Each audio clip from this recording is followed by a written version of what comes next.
ओम श्री गणेशाय नमः। जय श्री राधे कृष्णा। दोस्तों, पौष मास की कथा सुनने वाले सभी भक्तों का आज की कथा में हार्दिक स्वागत है। भगवान गणपति की कृपा आपके और आपके समस्त परिवारजनों पर हमेशा बनी रहे। आइए भगवान गणपति के पावन नामों का जप करते हुए आज की कथा प्रारंभ करते हैं। प्रेम से बोलिए गौरी पुत्री गणेश की जय। अंतर्यामी नारायण स्वरूप श्री कृष्ण, नर स्वरूप नरश्रेष्ठ अर्जुन, देवी सरस्वती तथा व्यास जी को नमस्कार करके इस पुराण का पाठ करना चाहिए। नारद जी ने पूछा, हे भगवान, जो सर्वोत्कृष्ट मूढ़ों के लिए ज्ञान की वृद्धि करने वाला तथा अमृत का उत्तम सागर है, उस प्रकृति खंड को तो मैंने सुन लिया। अब मैं गणपति खंड को, जो मनुष्यों के संपूर्ण मंगलों का भी मंगल स्वरूप तथा गणेश जी के जन्म वृतांत से परिपूर्ण है, उसे सुनना चाहता हूँ। हे जगदीश्वर, भला पार्वती जी के शुभ उदर से सुरश्रेष्ठ गणेश की उत्पत्ति कैसे हुई? किस प्रकार पार्वती देवी ने ऐसे पुत्र को प्राप्त किया?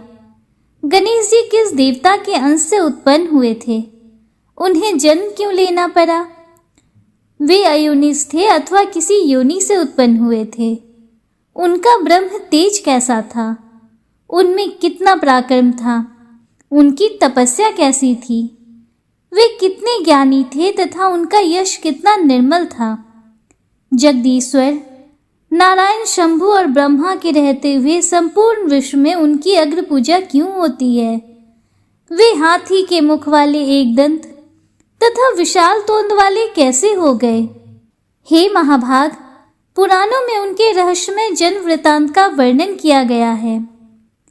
आप उस परम मनोहर तथा अत्यंत विस्तृत चरित्र को पूर्ण रूप से वर्णन कीजिए, क्योंकि उसे सुनने के लिए मुझ में परम कौतूहल हो रहा है।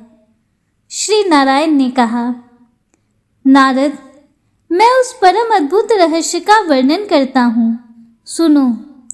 वह पाप संताप का हरण करने वाला, संपूर्ण विघ्नों का विनाशक, समस्त मंगलों का दाता, सार रूप निखिल श्रुतियों के लिए मनोहर सुखप्रद, मोक्ष का बीज तथा पापों का मूलच्छेद करने वाला है। दैत्यों द्वारा पीड़ित हुए देवताओं की तेजो राशि से उत्पन्न हुई देवी ने दैत्य समुदाय का संहार कर डाला। तत्पश्चात वे दक्ष की कन्या होकर प्रकट हुईं। उस समय उन देवी का नाम सती था।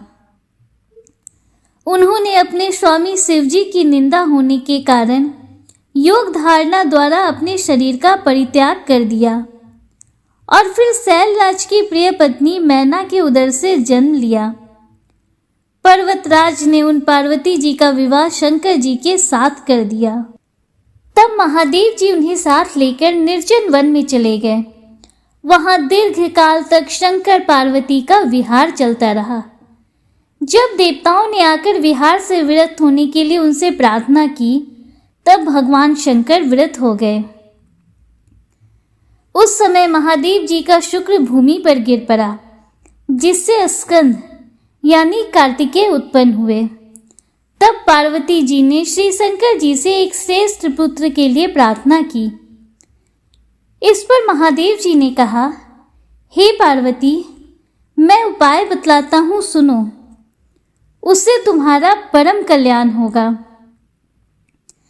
क्योंकि त्रिलोकी में उपाय करने से कार्य सिद्धि होती ही है। मैं तुमसे जिस उपाय का वर्णन करूंगा, वह संपूर्ण अभिष्ट सिद्धि का बीज रूप परम मंगलदायक तथा मन को हर्ष प्रदान करने वाला है। हे वराननी, तुम श्री हरि की आराधना करके व्रत आरंभ करो। 1 वर्ष तक इसका अनुष्ठान करना होगा। इस व्रत का नाम पुण्यक है। यह महाकठोर बीज कल्प तरु के समान अभिष्ट सिद्ध करने वाला उत्कृष्ट, सुखदायक, पुण्यदाता, सार रूप, पुत्रप्रद और समस्त संपत्तियों को देने वाला है।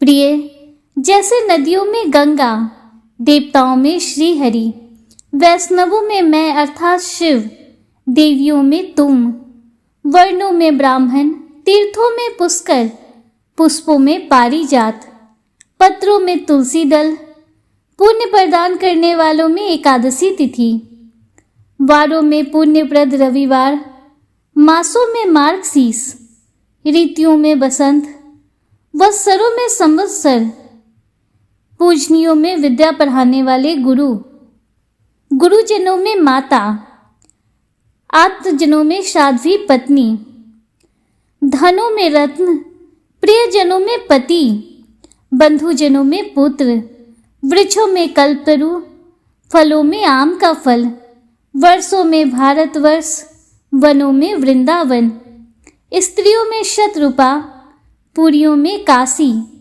तेजस्वियों में सूर्य, सुखदाताओं में चंद्रमा, रूपवानों में कामदेव, शास्त्रों में वेद, वानरों में हनुमान, क्षेत्रों में ब्राह्मण का मुख, व्यापक वस्तुओं में आकाश, शरीर के अंगों में नेत्र, विभवों में हरि कथा, सुखों में हरि स्मरण, स्पर्शों में पुत्र का स्पर्श, पापियों में पुंसली स्त्री, पुण्यों में सत्य भाषण, तपस्याओं में श्री हरि की सेवा, गव्य पदार्थों में घृत, तपस्वियों में ब्रह्मा, भज्य वस्तुओं में अमृत, अन्नों में धान, पवित्र करने वालों में जल, शुद्ध पदार्थों में अग्नि, मीठे पदार्थों में प्रिय भाषण, पक्षियों में गरुड़, हाथियों में इंद्र का वाहन ऐरावत, काव्यों में पुराण, वर्णों में ओमकार, संपत्तियों में हरि भक्ति, मंत्रों में विष्णु मंत्र, विद्वानों में वाणी, छंदों में गायत्री छंद, यक्षों में कुबेर, सर्पों में वासुकी नाथ, पर्वतों में तुम्हारे पिता हिमवान, गौओं में सुरभि, वेदों में सामवेद, हितैषियों में पिता, यंत्रों में शालिग्राम शिला, चौपायों में सिंह, जीवधारियों में मनुष्य, इंद्रियों में मन, बलवानों में शक्ति, शक्तिमानों में अहंकार, मनुष्यों में राजा रामचंद्र, अस्त्रों में ब्रह्मास्त्र, चक्रों में सुदर्शन चक्र और धनुर्धारियों में लक्ष्मण श्रेष्ठ है। तथा जैसे श्री कृष्ण सर्वा आधार, समस्त जीवों द्वारा सेवनीय, सबके बीच स्वरूप और संपूर्ण वस्तुओं के सार रूप है, उसी प्रकार यह पुण्यक व्रत संपूर्ण व्रतों में श्रेष्ठ है। इसलिए हे महाभागे, तुम इस व्रत का अनुष्ठान करो। यह तीनों लोकों में दुर्लभ है। इस व्रत के पालन से ही तुम्हें संपूर्ण वस्तुओं का सार रूप पुत्र प्राप्त होगा। इस व्रत के द्वारा संपूर्ण प्राणियों के मनोरथ सिद्ध करने वाले श्री कृष्ण की आराधना की जाती है, जिनके सेवन से मनुष्य अपने करोड़ों पितरों के साथ मुक्त हो जाता है। जो मनुष्य विष्णु मंत्र ग्रहण करके श्री हरि की सेवा करता है, वह भारतवर्ष में अपने जन्म धारण को सफल कर लेता है।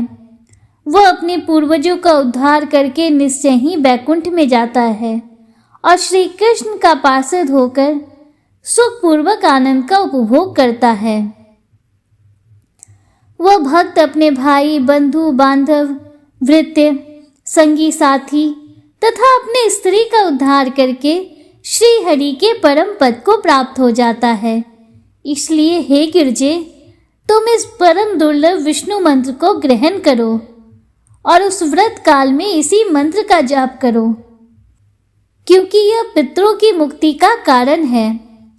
ऐसा कहकर भगवान शंकर गिरिजा के साथ तुरंत ही गंगा तट पर गए और उन्होंने प्रसन्नता पूर्वक कवच तथा स्तोत्र सहित मनोहर विष्णु मंत्र पार्वती जी को बतलाया।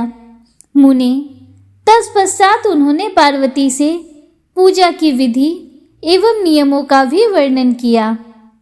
श्री नारायण कहते हैं, नारद, पुण्यक व्रत का विधान सुनकर पार्वती का मन प्रसन्न हो गया। तत्पश्चात उन्होंने व्रत की संपूर्ण विधि के विषय में प्रश्न करना प्रारंभ किया। पार्वती बोली, हे नाथ, आप वेद विद्याओं में श्रेष्ठ, करुणा के सागर तथा परात्पर हैं।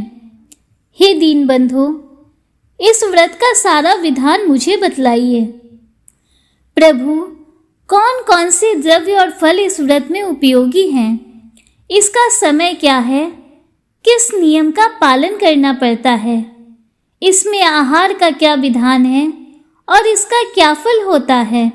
यह सब मुझे विनम्र सेविका से वर्णन कीजिए। साथ ही एक उत्तम पुरोहित, पुष्प एकत्रित करने के लिए ब्राह्मण और सामग्री जुटाने के लिए वृत्तियों को भी नियुक्त कर दीजिए। इनके अतिरिक्त और भी जो व्रत की उपयोगी वस्तुएं हैं जिन्हें मैं नहीं जानती हूँ, वह सब भी एकत्र करा दीजिए, क्योंकि स्त्रियों के लिए स्वामी ही सब कुछ प्रदान करने वाला होता है। स्त्रियों की 3 अवस्थाएं होती हैं, कौमार, युवा और वृद्ध। कौमार अवस्था में पिता, युवा अवस्था में पति और वृद्धावस्था में पुत्र सब तरह से पालन करने वाले होते हैं। प्राणनाथ, आप तो सर्वात्मा, ऐश्वर्यशाली, सर्वसाक्षी और सर्वज्ञ हैं। अतः अपने आत्मा की निवृत्ति का कारणभूत एक श्रेष्ठ पुत्र मुझे प्रदान कीजिए। श्री महादेव जी ने कहा, देवी, मैं इस व्रत की विधि, नियम, फल और व्रत में उपयोगी द्रव्यों तथा फलों का वर्णन करता हूँ। सुनो। इस व्रत के हेतु मैं फल पुष्प लाने के लिए 100 शुद्ध ब्राह्मणों को, सामग्री जुटाने के निमित्त 100 वृत्तियों को और बहुसंख्यक दासियों को तथा पुरोहित के स्थान पर सनत कुमार को, जो संपूर्ण व्रतों की विधि के ज्ञाता, वेद वेदांत के पारंगित विद्वान, हरि भक्तों में सर्वश्रेष्ठ, सर्वज्ञ, उत्तम ज्ञानी और मेरे ही समान हैं, नियुक्त करता हूँ। तुम इन्हें ग्रहण करो। देवी, शुद्ध समय आने पर परम नियम पूर्वक व्रत का अनुष्ठान करना चाहिए। हे प्रिय, माघ मास की शुक्ल त्रयोदशी के दिन इस व्रत का आरंभ शुभ होता है। उत्तम व्रती को चाहिए कि वह व्रत आरंभ के पूर्व दिन उपवास करे और शरीर को अत्यंत निर्मल करके यत्न पूर्वक वस्त्र को धोकर स्वच्छ कर ले। फिर दूसरे दिन अरुणोदय वेला में सैया से उठ जाए और मुख को शुद्ध करके निर्मल जल में स्नान करे। तत्पश्चात हरि स्मरण पूर्वक आचमन करके पवित्र हो जाए। फिर भक्ति सहित श्री हरि को अर्घ्य देकर सिरघी घर लौट आए। वहां धुली हुई धोती और चादर धारण करके पवित्र आसन पर बैठे। फिर आचमन और तिलक करके अपना नित्य कर्म समाप्त करें। तत्पश्चात पहले प्रयत्न पूर्वक पुरोहित का वरण करके स्वस्ति वाचन पूर्वक कलश स्थापना करें। फिर वेद विहित संकल्प करके इस व्रत का अनुष्ठान आरंभ करें। शंकर जी पुनः बोले, देवी, पुत्र प्राप्ति के लिए कूष्मांड, नारियल, जंबीर तथा श्रीफल, इन फलों को श्री हरि को अर्पण करना चाहिए। व्रती को चाहिए कि व्रत काल में संपत्ति की वृद्धि के हेतु झांझ, मंजीरा आदि नाना प्रकार के उत्तम बाजे बजाकर श्री हरि को सुनावे। स्वामी की भोग वृद्धि के लिए भक्ति पूर्वक श्री हरि को मनोहर खीर और शक्कर युक्त घी तथा पूरी का भोग प्रदान करें। हे दुर्गे, श्री कृष्ण की प्रसन्नता प्राप्ति के हेतु नाना प्रकार के स्वादिष्ट एवं मधुर नैवेद्यों का भोग लगाना चाहिए। हे श्रुवते, इस व्रत में श्री कृष्ण को प्रसन्न करने के लिए भक्ति सहित तुलसी दल से संयुक्त अनेक प्रकार के पुष्प निवेदन करना चाहिए। प्रतिदिन पूजन काल में पुष्पों से भरी हुई 100 अंजलियां समर्पित करें तथा भक्ति की वृद्धि के लिए 100 बार प्रणाम करना चाहिए। श्रुवते, व्रत काल में 6 मास तक हविष्यान, 5 मास तक फलाहार और 1 पक्ष तक हवि का भोजन करें तथा 1 पक्ष तक केवल जल पीकर रहना चाहिए। अग्निदेव के लिए 100 अखंड रत्न दीपों का दान करना चाहिए। रात्रि में कुशासन बिछाकर नित्य जागरण करना उत्तम है। देवी, इस प्रकार व्रत के भली भांति पूर्ण होने पर तदंतर व्रत का उद्यापन करना चाहिए। उस समय 360 डलियाएं जो वस्त्रों से आच्छादित तथा भोजन के पदार्थ यज्ञोपवीत और मनोहर उपहारों से सजी हुई हो दान करनी चाहिए। 1360 ब्राह्मणों को भोजन तथा 1360 तिल की आहुतियां देने का विधान है। फिर व्रत समाप्त हो जाने पर विधि पूर्वक 1360 स्वर्ण मुद्राओं की दक्षिणा देनी चाहिए। इसके अतिरिक्त व्रत समाप्ति के दिन दूसरी दक्षिणा भी बतलाऊंगा। देवी, इस व्रत का फल यही है कि श्री हरि में भक्ति दृढ़ हो जाती है। श्री हरि के सदृश तीनों भुवनों में विख्यात पुत्र उत्पन्न होता है और सौंदर्य, पति, सौभाग्य, ऐश्वर्य और अतुल धन की प्राप्ति होती है। हे महेश्वरी, यह व्रत प्रत्येक जन्म में समस्त वांछित सिद्धियों का बीज है, जिसका मैंने इस प्रकार वर्णन किया है। अतः देवी, तुम भी इस व्रत का अनुष्ठान करो, साध्वी, तुम्हें पुत्र उत्पन्न होगा। ऐसा कहकर शिवजी चुप हो गए। दोस्तों, पौष मास की कथा में आज के अध्याय का समापन हुआ। कल के अध्याय में हम लोग शिवजी द्वारा बताई गई पुन्नक व्रत की कथा का रसपान करेंगे। दोस्तों, आइए अब प्रथम पूजनीय भगवान गणपति की गणेश चालीसा का रसपान करते हैं। प्रेम से बोलिए गौरी पुत्र गणेश की जय।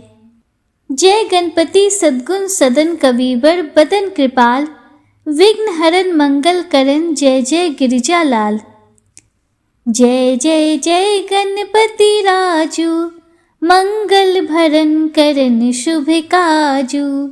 जय गज बदन सदन सुखदाता, विश्व विनायक बुद्धि विधाता। वक्र तुंड सुचि सुंड सुहावन, तिलक त्रिपुंड भाल मन भावन।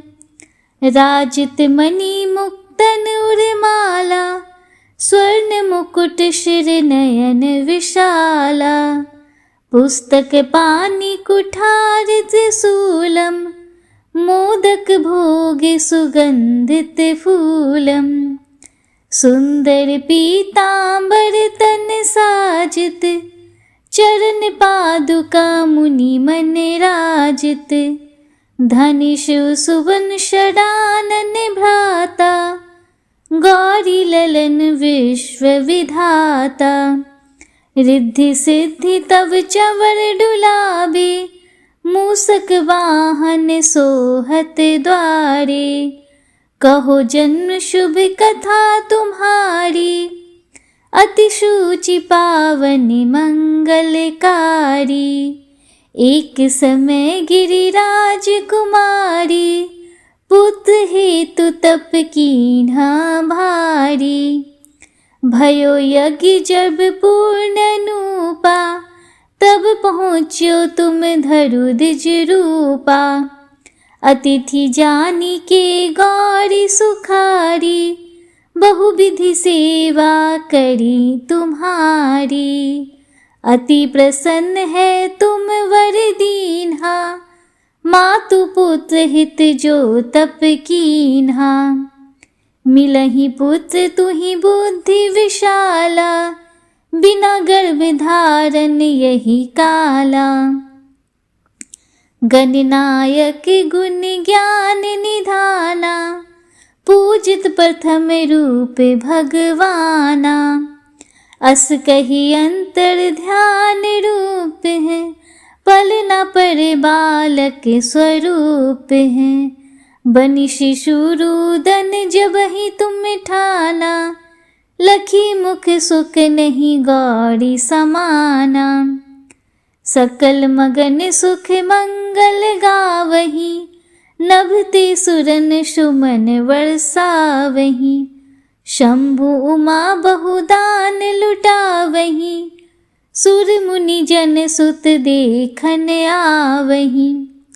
लखी अति आनंद मंगल साजा, देखन भी आए शनि राजा। निज अवगुण गुण शनि मन माही, बालक देखन चाहत नाही। गिरिजा कछु मन भेद बढ़ायो, उस सब मोर न शनि तुहि भायो। कहन लगे शनि मन सकुचाई, का करी हो शिशु मोहि दिखाई।